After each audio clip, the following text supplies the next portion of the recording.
Hi friends, welcome to our channel electronics bank. So basically आज मैं एक बहुत शानदार क्वेश्चन लेकर आया हूँ आपके लिए, जिससे कि आपको पावर से रिलेटेड सारे कॉन्सेप्ट एंड डाउट्स सारे क्लियर हो जाएंगे। जिसमें कि आपसे जो एसी सर्किट होता है उसमें कॉम्प्लेक्स पावर वगैरह, complex power, real power and reactive power, efficient power वगैरह सब कुछ पूछा जाता है, एब्जॉर्प्शन पावर वगैरह। तो उससे आप सब कुछ इस क्वेश्चन को करने के बाद आपको सब कुछ डाउट क्लियर हो जाएगा। इस वीडियो को आप लास्ट तक देखते रहिएगा, बहुत मज़ा आने वाला है। ठीक है, तो वन बाय वन सोल्व करते हैं अपन क्वेश्चन को। ठीक है, तो बेसिकली सबसे पहले तो आपको कॉम्प्लेक्स पावर बेसिकली उसका होता है क्या है कॉम्प्लेक्स पावर। तो कॉम्प्लेक्स पावर को एस से रिप्रेजेंट किया जाता है। ठीक है, जो कॉम्प्लेक्स पावर होता है उसको अपन जो मैंने थ्योरी में बताया आप लोगों को, पिछले वीडियो में आपने देखा होगा, तो पी प्लस जे क्यू के रूप में रिप्रेजेंट किया जा सकता है, जहाँ और पी क्या है रियल पावर एंड क्यू क्या है रिएक्टिव पावर। एंड इसको इस तरह से भी रिप्रेजेंट किया जा सकता है, V M I M by 2 and जो एंगल होता है वो 5V माइनस 5I। ठीक है, इस प्रकार से भी लिख सकते हैं। एंड इसको एक तरीका और है, VRMS एंड IRMS का कॉम्प्लेक्स कॉन्जुगेट, इस तरीके से भी लिखा जा सकता है। 3 तरीके से कॉम्प्लेक्स पावर को रिप्रेजेंट किया जा सकता है, जहाँ पर ये P होता है real power this, and Q होता है रिएक्टिव पावर दिस, एंड जो ये होता है efficient power, APPARENT efficient power. ठीक है, जो ये एंगल होता है ये होता है पावर एंगल। ठीक है, और जो ये होता है रियल पावर, और जो ये होता है रिएक्टिव पावर, जो कि क्वेश्चन में हम लोगों से पूछा गया है। इसकी जो यूनिट होती है वो वोट होती है, इसकी भी यूनिट होती है वो VAR होती है। ठीक है, ये आप लोगों को पता होगा। ठीक है, तो बेसिकली सबसे पहले कॉम्प्लेक्स पावर कैलकुलेट करते हैं अपन लोग।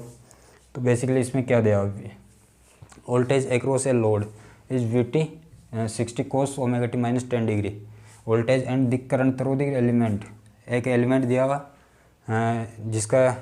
जिसमें करंट फ्लो कर रहा है in the direction of the voltage drop is IT 1.5 cos ωt plus 50 degree.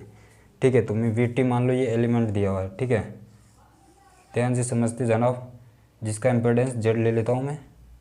अब इसके अक्रॉस में VT वोल्टेज ले लेता हूँ। ठीक है, ये VT वोल्टेज हो जाएगा, और जो इसमें फ्लो होने वाला करंट है वो IT दिया हुआ है।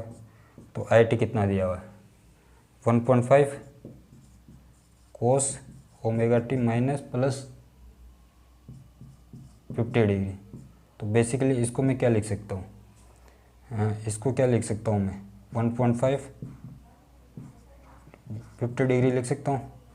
जो VT दिया हुआ है, VT बेसिकली क्या दिया हुआ है, VT दिया हुआ है 60 cos ωt माइनस 10 डिग्री। तो इसको मैं क्या लिख सकता हूँ 60 एंड माइनस 10 डिग्री। ठीक है, तो यहाँ से ये लिख दिया मैंने। अब मान लो मैं कॉम्प्लेक्स पावर निकालूंगा, तो कॉम्प्लेक्स पावर क्या हो जाएगा, है इन दोनों का VM और VM ये रहा, IM ये रहा, तो दोनों का मल्टीप्लिकेशन बाय 2, तो 1.5 मल्टीप्लिकेशन बाय 60 अपॉन 2, जो एंगल दिया हुआ वो क्या 5V माइनस 5 है, ये तो 5V दिया है, और ये 5I दिया हुआ है, तो 50 नहीं, ये 5I दिया हुआ है, और तो माइनस 10 तो माइनस 50 डिग्री ये एंगल हो जाएगा। तो इसको सोल्व करोगे तो कितना हो जाएगा 30, तो 30 से 15 से मल्टीप्लाई करोगे 45, 45 ये कितना हो जाएगा माइनस 60। ठीक है, तो यहाँ से मैंने क्या बोला था, ये कौन सा है, ये एफिशिएंट पावर हो जाएगा।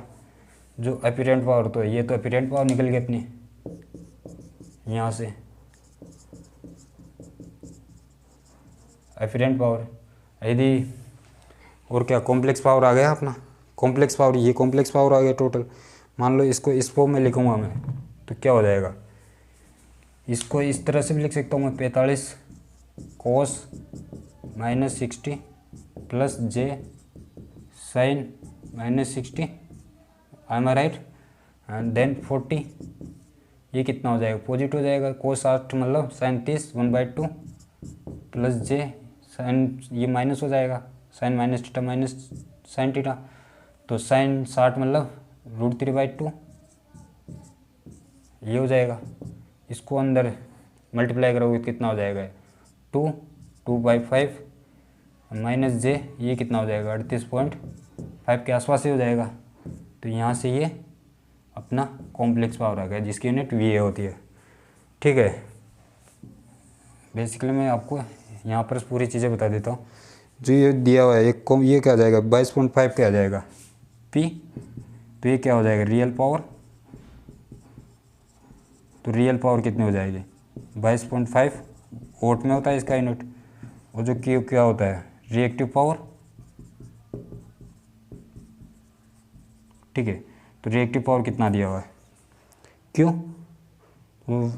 38, कैलकुलेट कर लीजिएगा आप, इसकी यूनिट वी होती है, शायद ये आ रहा होगा 38.5 आ रहा होगा। ठीक है, तो मैंने कॉम्प्लेक्स पावर निकाल लिया, अपरेंट पावर भी निकाल लिया, रियल पावर हो रही, रिएक्टिव पावर भी निकाल लिया। पावर फैक्टर निकालेंगे तो पावर फैक्टर कहाँ से आ जाएगा, ये एंगल दिया हुआ है। पावर फैक्टर बेसिकली क्या होता है cos 5 v माइनस 5 आई, तो 5v माइनस 5 आई कितना देगा -60, तो cos -60 कितना हो जाएगा,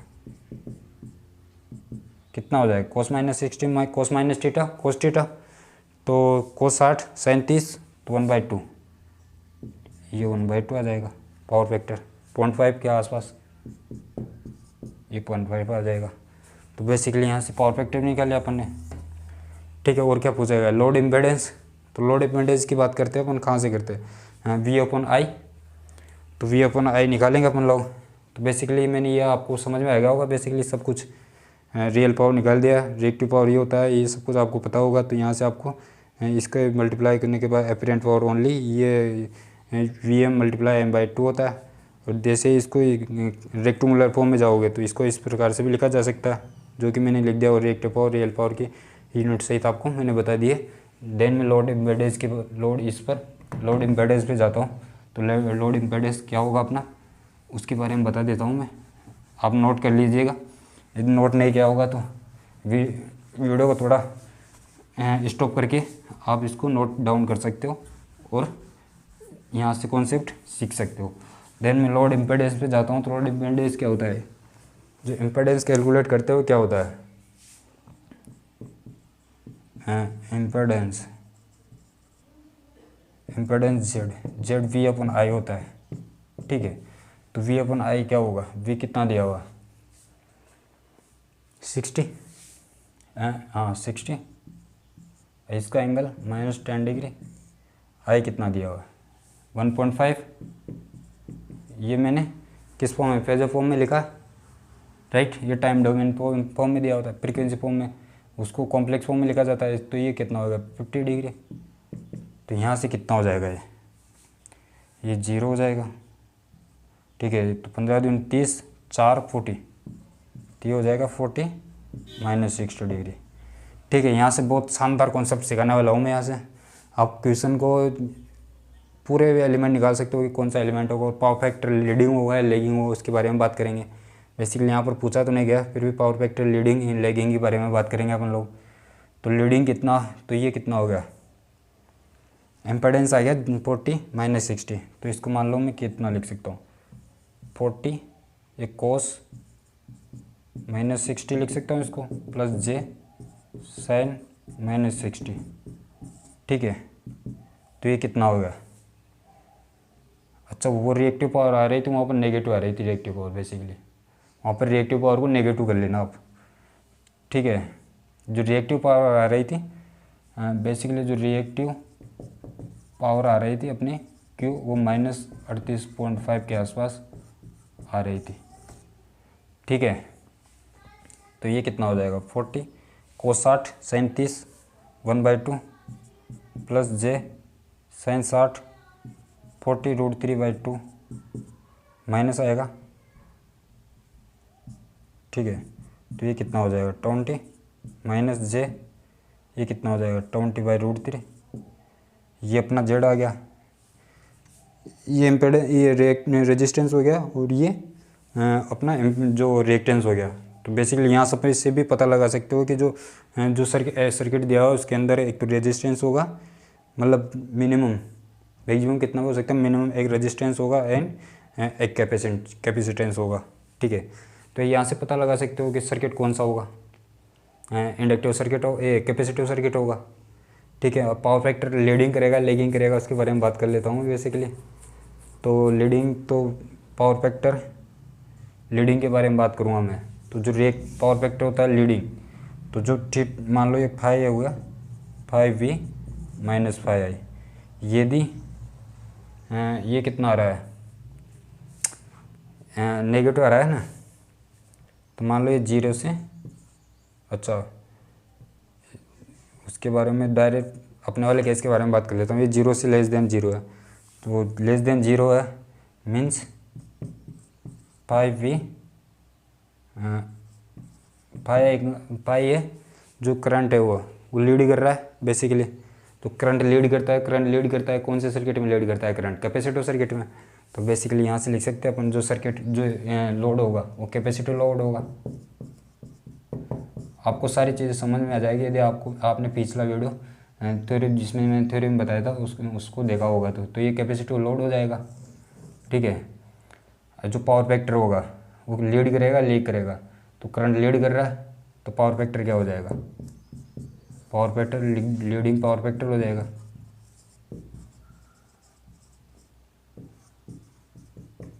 पावर फैक्टर हो जाए तो कैपेसिटिव लोड आ गया। ठीक, तो लीडिंग पावर फैक्टर हो गया, मैंने ये बता दिया है। ठीक है, उसके बारे में उसके बाद मैं आपको एक चीज़ और बता देता हूँ। देखना, कैपेसिटिव लोड आया था तो बेसिकली मैं इसको इस तरह से लिख सकता हूँ। जो आर आया था वो कितना आया था, 22.5। ठीक है, लगभग ये आया था शायद 25 आया होगा। ठीक है, ये -38। अच्छा, ये तो जेड कितना आया था, जेड कितना आया था अपना, जेड निकला तो मैंने यहाँ से cos 5V - 5I तो sin 60 √3/2 दोनों का मल्टीप्लाई 45।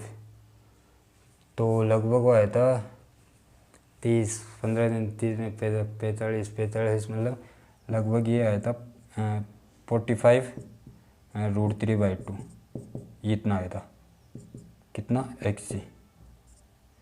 ठीक है, तो यहाँ से मैं ये VT दिया हुआ था और ये IT दिया हुआ था।